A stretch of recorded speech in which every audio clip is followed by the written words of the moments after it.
Pessoal, como eu tava gravando o Zoom e eu acabei não colocando para gravar, faltou alguns aspectos que eu tratei com vocês e eu vou passar aqui para que vocês não tenham nem perdido nada da matéria, para vocês não terem nenhuma perda, tá? Então, nós estávamos falando de crimes omissivos. E dentro dos crimes omissivos, eu falei da teoria naturalística, causal da omissão, que foi o final do nosso vídeo, e eu entrei na teoria normativa, que é a teoria adotada pelo nosso ordenamento. Aqui na teoria normativa, ele tem primeiro o crime omissivo próprio, que é aquele em que o núcleo do verbo, que é o verbo do tipo penal, é chamado de núcleo do verbo, traz um omitir, uma omissão, uma conduta negativa, que é um não fazer. E nós pegamos tanto o artigo 135 quanto o artigo 244 e usamos como exemplo, porque a própria conduta colocada lá é colocada como um não fazer, ou um não agir, ou um deixar de fazer determinada coisa. Então, ele é um crime omissivo próprio. Então, a gente tem essa separação entre crimes omissivos próprios, pela teoria normativa, mais crimes omissivos impróprios. E nos crimes omissivos impróprios, são aquelas pessoas que têm a posição de garante, que tá lá no parágrafo 2º do artigo 13 do Código Penal. E nessas posições de garante, eu usei com vocês a situação daquela questão da OAB, que fala do rapaz que estava com um filho. Ele estava com um filho, eu vou até ler aqui a questão para vocês vocês não fiquem com dúvida, né? Que é o David que estava com o filho. E o filho, a filha na piscina, aí ele vai até o banheiro, pede para a colega, né, a amiga de família, cuidar da criança. E também a amiga de família vê o salva-vidas chegando e que ela nutria uma paixão pelo salva-vidas e acaba se abstendo de cuidar dessa criança. Mas ela assumiu a posição de garantidor quando ela falou para o pai que ela iria cuidar dessa criança. Então, eu tenho essa posição, e quem está sempre naquela posição de garante? Lembrando que a posição de garante, lá no parágrafo 2º, ele vai falar daquele que tem o dever legal de agir, porque eu tenho uma imposição legal. Ele vai falar daquele que tem o dever de garantidor, ou ele vai falar daquele que coloca em risco, né? Ele faz surgir o risco. Então, se ele fez surgir o risco, ele tem que necessariamente tirar a existência daquele risco para aquele sujeito ou para aquele lesão daquele bem jurídico. Então, sempre que a gente fala no artigo 13, que traz essa possibilidade, lá no Código Penal, e ele fala, olha, a omissão é penalmente relevante quando o omitente devia e podia agir para evitar o resultado, o dever de agir incumbe a quem? A linha A, tenha por lei a obrigação de cuidado, proteção e vigilância. B, a linha B, de outra forma assumiu a responsabilidade de impedir o resultado. E a linha C, com o seu comportamento anterior, criou o risco da ocorrência do resultado. E daí, vendo essa questão, o que nós temos na questão?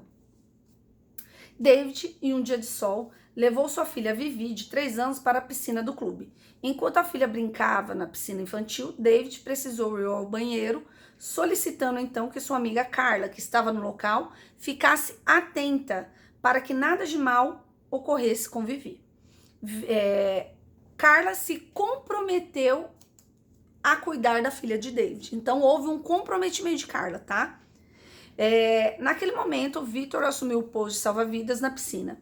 Carla, que sempre fora apaixonada por Vitor, começou a conversar com ele e ambos ficam de costas para a piscina, não atentando para as crianças que lá estavam. Vivi começa a brincar com o filtro da piscina e acaba sofrendo uma sucção que a deixa embaixo da água por tempo suficiente para causar seu afogamento. David vê quando o ato acontece através de pequena janela do banheiro do local, mas o fecho da porta fica emperrado e ele não consegue sair. Vitor e Carla não veem o ato de afogamento da criança porque estavam de costas para a piscina conversando. Diante do resultado morte, então a criança morreu por afogamento, David, Carla e Vitor ficam preocupados com sua responsabilização penal e procuram um advogado esclarecendo que nenhum deles adotou comportamento positivo, ou seja, nenhum deles quis matar a criança, entendeu? Para gerar o resultado, considerando as informações narradas, o advogado deverá esclarecer que A. Carla e Vitor apenas poderão responder por homicídio culposo, já que podiam atuar por sua obrigação de agir na situação? B. David apenas poderá responder por homicídio culposo, já que era o único com o dever legal de agir por ser pai da criança? C. David, Carla, Vitor poderão responder pelo homicídio culposo, já que os três tinham o dever de agir? E D. Vitor apenas poderá responder pelo crime de omissão de socorro. O que eu quero que vocês entendam? Então, o resultado foi a morte. Eu tive a morte como resultado. Eu tenho o dolo? Eu tenho a vontade? A conduta deles estão direcionados a matar a criança? Não, então eu não tenho dolo. Eu vou ter, no caso, uma culpa por falta do dever objetivo de cuidado, ou seja, aquele dever que qualquer pessoa deveria ter. No entanto, aí eu tenho algumas figuras de garantidor. Eu tenho o David, que é pai garantidor. Eu tenho a Carla, que se colocou numa posição de garante quando ela falou que se comprometia em cuidar da criança. E eu tenho o Vitor, que é o próprio salva-vidas, que é garantidor do bem jurídico das pessoas que estavam ali na piscina. Só que, dentro dessa posição de garante, gente, o pai, que é David, ele ficou impossibilitado. Então, ele podia agir? Ele podia. Mas ele não agiu porque ele não quis. Ele não quis agir, ele quis agir. Ele não conseguiu agir. E pelo fato dele não ter conseguido agir, ele vem para essa situação e vem sendo colocado dentro dessa função de garante, mas ele retira a culpa dele. Porque ele não agiu porque ele estava com o banheiro emperrado. Inclusive, ele tentou gritar para alertar tanto a Carla quanto o Vitor para que não ocorresse o resultado morte da criança.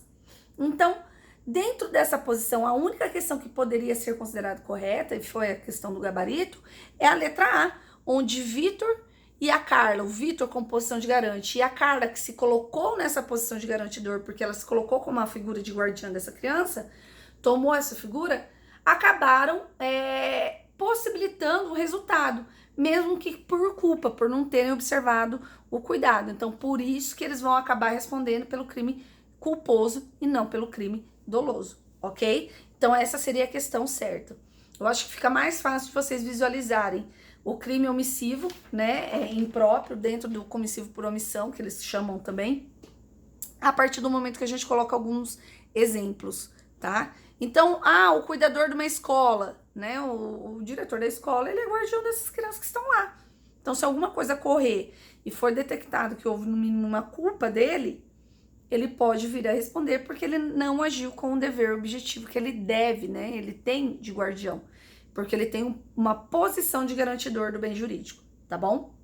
Passando à discussão daquilo que se chama de resultado, eu tenho que lembrar vocês que eu tenho um resultado que é um normativo, e eu tenho um resultado que é chamado de naturalístico.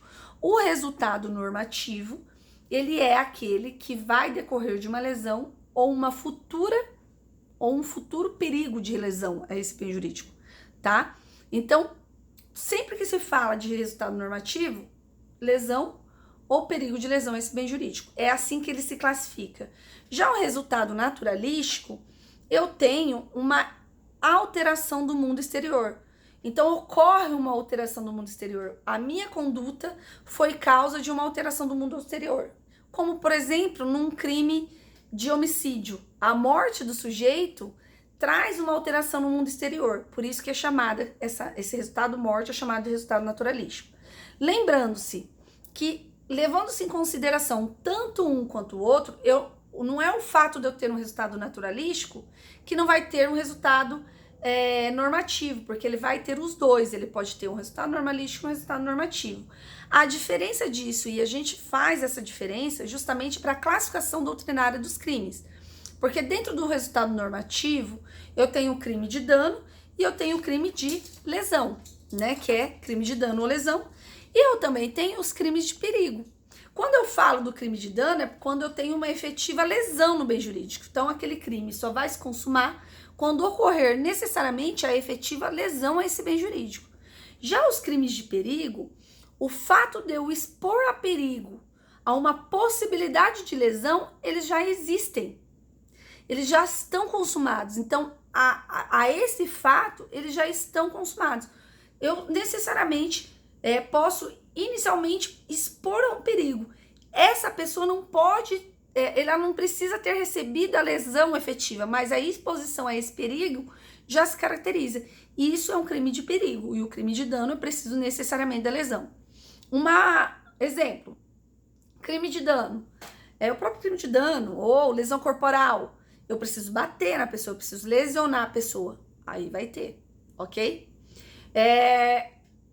De perigo, artigo 268, né? As pessoas aí em Paranavaí que estão aí em isolamento, porque estão com suspeitas de terem Covid, e as pessoas que não respeitam essa ordem de isolamento do poder público e acabam expondo as outras pessoas a um perigo de contaminação. Vocês perceberam que eu não preciso que as pessoas que estão em volta dessa pessoa se contaminem para ter efetivamente a consumação do crime? Não. O fato da pessoa sair, mesmo que ela tenha tomado cuidado de usar máscara, álcool em gel sempre, não interessa. O fato dela desobedecer a ordem de isolamento e ir para o centro da cidade, tendo contato com outras pessoas, já traz aquilo que a gente chama do crime de lesão, perigo, tá? O crime de perigo. Já dentro do resultado naturalístico, eu posso ter um crime que é o chamado crime material, que ele precisa necessariamente da existência do resultado para se consumar. Então, um crime material precisa disso. Qual o exemplo, pessoal? Por exemplo, furto. O furto para se consumar, eu preciso retirar do olho de observância de posse do sujeito o objeto, né? A partir do momento que eu já inverti a posse, tá caracterizado. E se ele for pego ali, logo após ele inverter a posse do objeto, o crime é consumado, não é tentativa, porque eu já tive esse resultado. Eu posso ter um crime formal, que são crimes em que necessariamente eu não preciso de um resultado, então eu não preciso que ocorra o resultado para ocorrência desse crime. E eu posso ter um crime de mera conduta, que são delitos em que apenas o fato de realizar a conduta já caracteriza um crime, como por exemplo, invasão de domicílio. Alguém entrar na minha casa sem autorização já se caracteriza, ok? Então eu tenho essas possibilidades dentro do direito penal para estar classificando. Vou ser um exemplo de crime formal, extorsão mediante sequestro. O crime de extorsão mediante sequestro, o fato de eu pegar a pessoa e pedir um dinheiro de volta para eu devolver essa pessoa, já é caracterizado e consumado o crime, porque ele é um crime formal. Eu não preciso receber a vantagem para consumar o crime, ok? Então eu tenho essas possibilidades, ok? Lembrando que esse vídeo foi feito para dar uma complementação da matéria que a professora não conseguiu, esqueceu. Foi erro meu de esquecer de gravar o Zoom e por isso agora eu estou subindo o vídeo para vocês no YouTube, para que vocês não fiquem com um pedaço cortado, tá bom? Então, todas as aulas, lembre-se, fale pro professor de vocês gravar o vídeo para que ele consiga subir no YouTube para vocês. Um grande abraço e até mais!